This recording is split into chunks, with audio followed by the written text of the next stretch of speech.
ချစ်ချင်းမြတ်တာဆိုတာမြတ်တာပါတော့ချစ်ချင်းတဲ့ပိုက်ဆိုင်ကိုချင်းတမတ်ချင်းနေနဲ့ပူလောင်မနေဘူးတိတ်အေးချမ်းနေတဲ့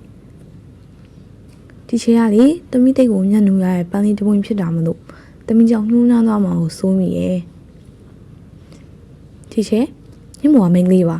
အဲ့ဒါကြောင့်မင်းကလေးလိုပဲမြည်ပြပါပြီးတော့ညမို့တစုံတယောက်ရဲ့ညီမလေးမဖြစ်ချင်ဘူးအထူးသဖြင့်ဒီချေပေါ့ဒီချေညီမလေးမဖြစ်ချင်ဘူးညမို့ဒီချေကိုချစ်တယ်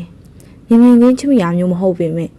စားတွေ့ကြရနေတဖြည်းဖြည်းချင်းသဘောကျပြီးချစ်ခင်မိရမလို့ဒီချစ်ချင်းတွေကိုဒီချေယုံလို့ရပါတယ်ဒီချေယုံပါရဲ့နော်ဒါပေမဲ့ဒီချေလို့မဖြစ်နိုင်ဘူးတမီးငယ်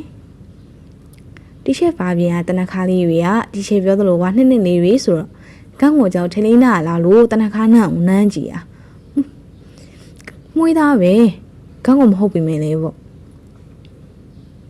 ဒီချေတိလားညမို့လေနေကြရလိုမျိုးလူတယောက်ကိုမျက်မျက်နှုံငေးကြည့်ချင်ပြီရဲ့မပိုင်ဆိုင်နိုင်ဘူးဆိုရင်တော့မှာပေါ့ဒီချေလဲနေကြတပွင့်ဖြစ်ချင်တယ်မပိုင်ဆိုင်နိုင်ဘူးဆိုရင်တော့အဲ့လူကိုငေးကြည့်ချင်ပြီရဲ့